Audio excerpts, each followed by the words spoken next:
that guy right there in the black. Guy with wires.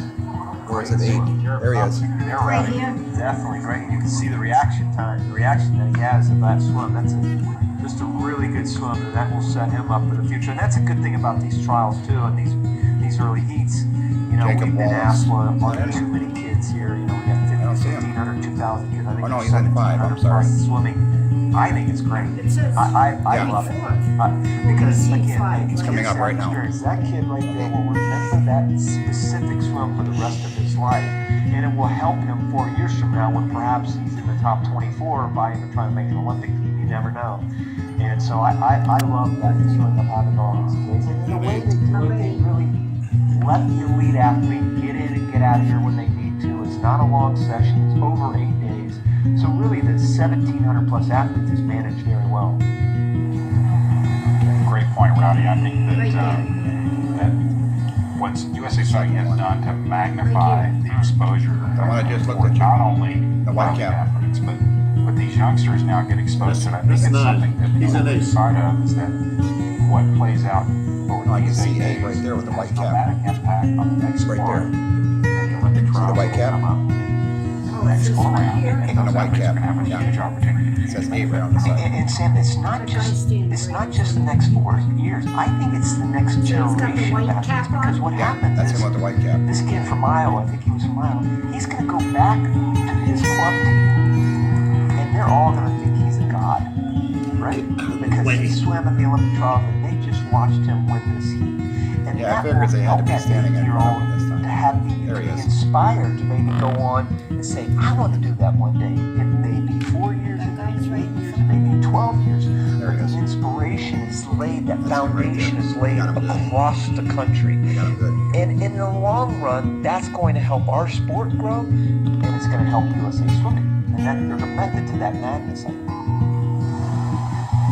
No doubt about it that those athletes that go back and really partake of their club, the experience that they had. And I think that's a good point. I hadn't thought of it that way in a while.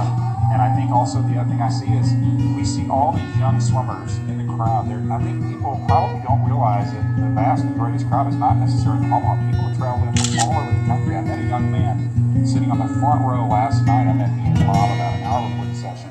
They were the only people in their row, and I could tell they were ready to go. And I stopped and visited with them, and he's maybe 8 or 9 years old. And his mom says, yeah, we were on the front row of the last Olympic trials, and we are back. And, you know, the young man's a swimmer, and he had a grin on his face ear to ear, ready to relive this experience again a second time. I mean, how inspirational can that be? You just can't measure that. And when I think we have those stories through the whole venue every day.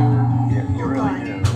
Again, you start seeing these times, you start seeing these heat winners, and have 10, 12,000 people react off of that. That's huge. 56-1 for John Knox, another good time for him. Best time. So when you start thinking about these kinds of things that will help the sport grow, Omaha has done just such a wonderful job. But if we would had, before we had 400 or 500 kids, right?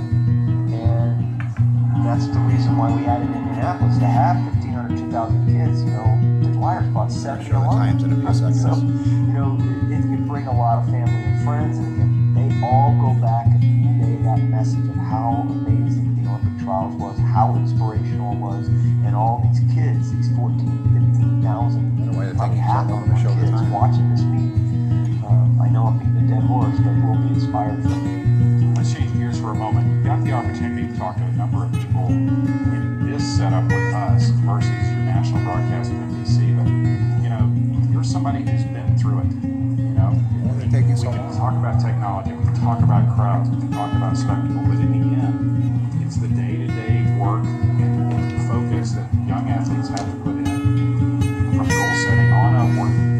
What kind of message do you try and share with young people that are in the sport when they're 11, 12, 13, 14, when they're trying to make that leap? Because you know those athletes, when they're just in it to have fun, do their thing, but you also know there's an athlete that's trying to make something happen with it. What would you share with them in order to try and help them be the best swimmer in person that they can be within the sport, within their community? Well, that's a great question, Sam, and I sometimes am tentative to answer that because I didn't start swimming until I was 17. I was a junior.